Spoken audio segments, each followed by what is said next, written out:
story of Belgium and Sri Lanka.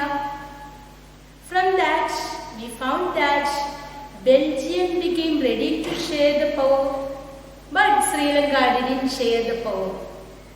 Do you know what is the name of government which shares power? That is known as federalism. The second chapter name is federalism. Do you know what is federalism? Already I told you that Belgium became ready to share the power. Sri Lanka didn't become ready to share the power. So Belgium became a federal country. Let us learn what do you mean by federalism? Federalism. Have you heard the word federalism? Federalism means that federalism is a form of government in which central government shares its power between central units and other constituent units of the country. Federalism is a form of government in which central government or central units of the government shares its power between central government and other constituent units of country. Unitary government is a form of government in which central government doesn't share its power. Belgium is an example for federalism. Sri Lanka is an example for unitary government. So, let us check what are the features of federalism. There are 7 features of federalism. There are 7 features of federalism. The first feature of federalism is that there are 2 or more levels of government. In federalism, there are 2 or more levels of government. Already I have told you that central government is one. It shares its power between state government and other constituents. So central government is one, state government is another one. Already 2 or more levels of government. The first feature of federalism is that federalism has 2 or more levels of government, central government and other governments such as state government and local self-government.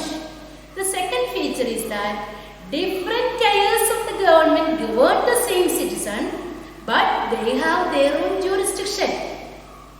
Different tiers of the government or layers of the government. What do you mean by tier level?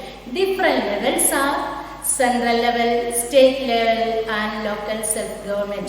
Central government, state government and local self-government. Different tiers of the government govern the same citizen, but they have their own jurisdiction. As we know, we live in Nedungandam. As part of that, we all are ruling by our local self-government, Nedungandam Grama Panchayat. As we are part of Idukki district, our Jilla Panchayat is controlling us. As we are belong to Kerala state, our Pinarayi Sarkar is ruling us.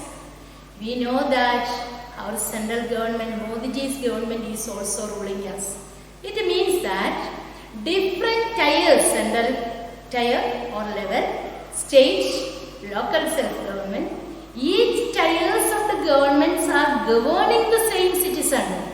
All governments are ruling us, but they have their own jurisdiction. How the Nedungandam Grama Panchayat is controlling us? It is entirely different from the control of the central government. That it means that different tiers of the government govern the same citizen. Citizens are same. All are Indian citizens. But they have their own jurisdiction. Their rules and regulations are different. Okay? So different tiers of the government govern the same citizen, but they have their own jurisdiction. The third thing is that jurisdictions of each tiers of the governments are clearly specified. Jurisdictions of each tiers of the governments are clearly specified. Jurisdictions means written laws and regulations. Jurisdictions of each level of government are clearly specified. That means what are the powers and functions of the central government? Already it has been written in the Constitution of India. The powers of Panchayat are clearly mentioned. The powers of Jilla Panchayat are clearly mentioned. That it means that jurisdictions of each tiers of the governments are clearly specified. Jurisdictions. How the Panchayat should rule the people. How the government, central government can control the people or rule the people. It has been clearly specified in the Constitution of India. The fourth point is that fundamental provisions of the Constitution cannot be unilaterally changed. Fundamental provisions. There are some fundamentals are there in the Constitution, like fundamental rights, fundamental duties. All these things belongs some of the fundamentals. Fundamentals cannot be unilaterally changed. That means fundamental provisions are there in the Constitution that cannot be changed by a single level of government like a state government, union government or panchayat. Suppose the panchayat would like to get some more rights. So they would like to change the Constitution. It is not possible. Suppose the state government would like to get some more power, so they would like to change the Constitution. It is not possible. That it says that fundamental provisions of the Constitution cannot be unilaterally changed. The single level of government cannot change the fundamentals of the Constitution. Again, courts have power to interpret the powers of the different tiers of the government. Courts have power to interpret the powers of the different constitutions. Suppose if there is a clash between central government and state government, the court can interfere in it. Courts have power to interpret or interfere the powers of the different tiers of the government. Only the courts can interfere. Suppose the powers of the central government cannot interpret by the state government, or the powers of the state government cannot be interfered by the central government. Again, the sixth feature of the federalism is that the sources and revenues, the sources of the revenues of each tiers of the government are mentioned. Sources of the revenues of each tiers are government. Each tiers are mentioned in the Constitution. Sources of the revenue. We know that there are different sources of revenue for Nedakandam Grama Panchayat. Can you say some of the example of that? Example, the rent which is receiving from the Panchayat building is the source. So what are the revenues can be received by Grama Panchayat is already mentioned in the Constitution of India. We know about the sale tax, different types of tax. We know about the GST. We know about the state tax. All types we know when GST is taking place, the part of the tax is going to the state government. So the sources of the revenue of each tiers of the government are clearly specified. Otherwise, what will happen? Suppose the revenue of the central government may ask by the state government, or the revenue of the Grama Panchayat may ask by the Jilla Panchayat. All these things will take place. All issues are taking place in the name of wealth. So, the sources of the revenue of each tiers of the government are clearly specified in the Constitution of India. The last feature of federalism is that it is showing the objectives. Federalism has two objectives. First, promote unity and integrity of the nation. Second is that accommodate regional diversity. So there are dual objectives of federalism. First is that promote integrity and unity of the country. Second, accommodate regional diversity. Already we learned what is federalism and what are the 7 features of federalism. India is the best example for federal country. Belgium is an example. Sri Lanka is an example for the unitary country because it is not sharing its power between central units and other constituent units. Now let us check what are the different types of federalism. There are two types of federalism. One is coming together federalism. Second is holding together federalism. What do you mean by coming together federalism? Coming together federalism means independent states are coming together and forming a federal country. Independent states are coming. You might have heard about America, USA, United States of America. It means that USA is a federation. When it comes together, they are federation. That means all the states have their own rights. They cannot be controlled by the central government. You might have heard about the USA people, American people, they have dual citizenship. The citizenship which they belong into the states and American citizenship. But in India, we have only one citizenship. If we live in Kerala, we do not get or we cannot attain Kerala citizenship. We will be getting only Indian citizenship. Because we are forming holding together federation. Coming together federation means independent states are coming and forming a bigger units. When it comes together, it will be a federation.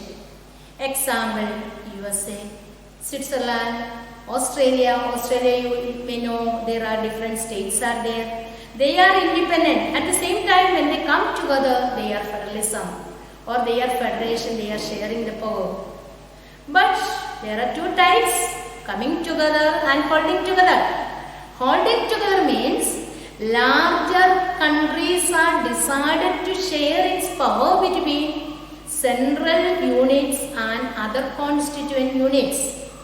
Large countries like India decided to share its power between central government and other constituent units. In India, we know central government shares its power between central government to state government. State government shares its power between municipalities, corporations and panchayat. Again, Jilla Panchayat shares its power between Jilla Panchayat, Block Panchayat and Gram Panchayat. So, such kinds of government federation is known as holding together federation. India is the best example for holding together. Spain and Belgium are also existing, holding together. There are two types of federation, coming together federation and holding together federation. Coming together means independent units are coming together and forming the government or federalism. Then holding together means larger countries decided to share its power like India, Spain, Belgium and so on.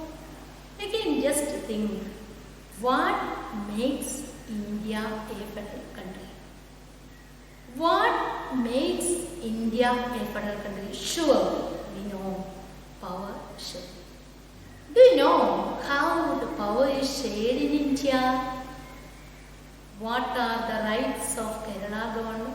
Or what are the powers of state government, central government and so on?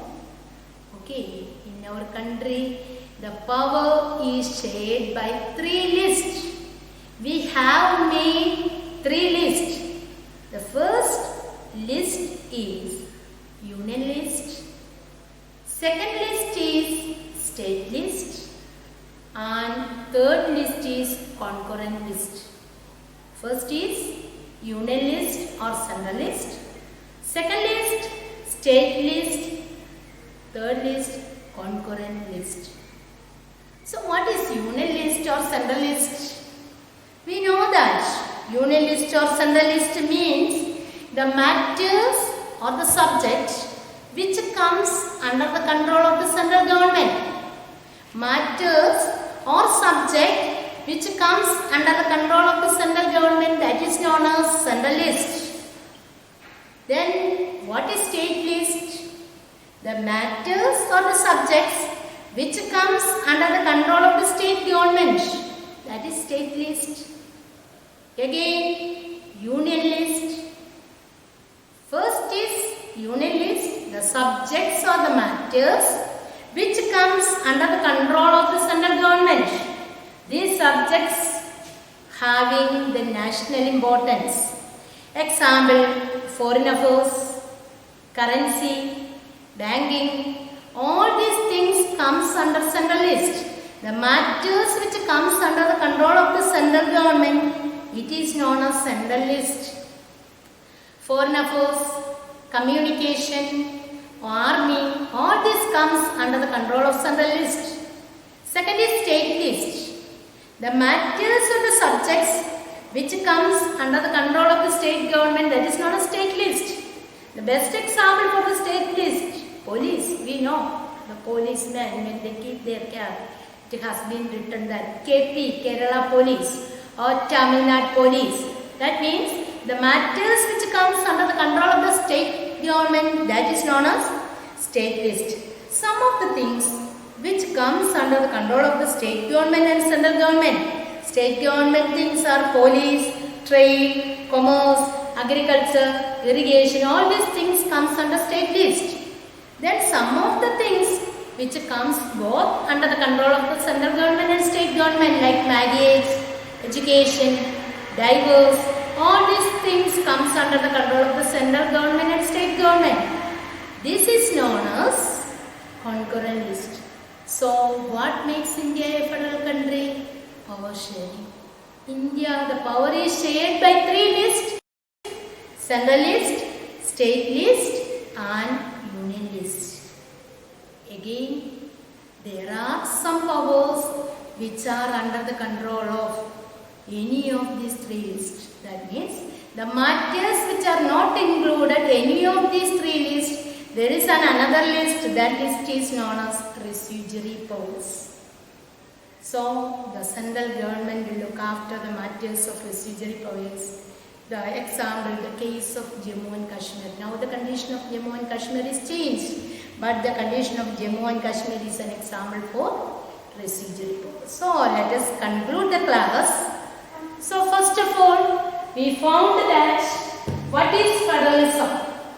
Federalism is a form of government in which central government shares its power between central government and other constituent units. Again, we found that what are the two types of government? Central government and state government. The unitary government and federal government. Belgium is an example for the unitary government and Sri Lanka is an example for federal country. Then what is federalism? Federalism is a form of government in which central government shares its power between central government and other constituent units of country. Now let us check what are the 7 features of federalism. The first feature of the federalism is that there are 2 or more levels of the government. Second, different areas of the government have same citizen.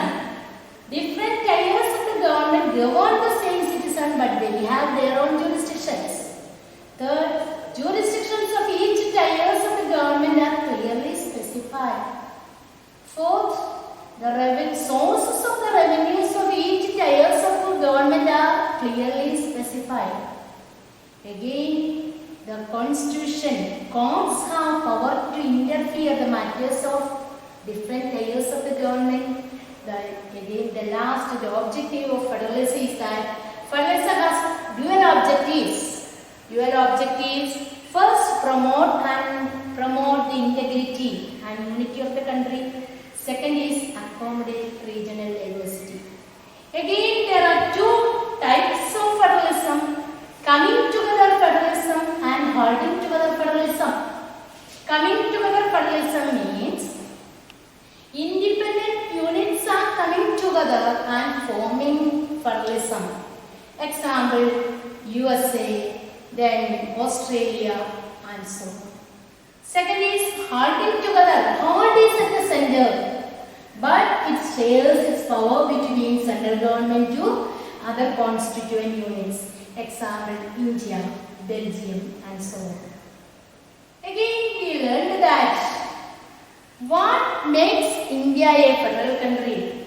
India makes a federal country by power sharing. There are three lists: central list or union list, state list and concurrent list. See, what are the topics in the central list? The matters which have national importance comes under central list. State list, the matters which have importance to the state, that is state list. Concurrent list, the matters which have both importance, central government and state government. Example for central list, foreign affairs, state list, so many things are there, commerce, trade and so on. Then concurrent list, the powers which have central government and state government. In the central list there are 97 subjects are there.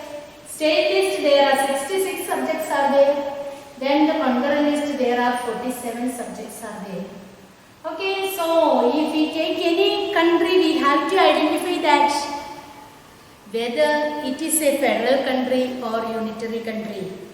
Hope you all understood. Thank you.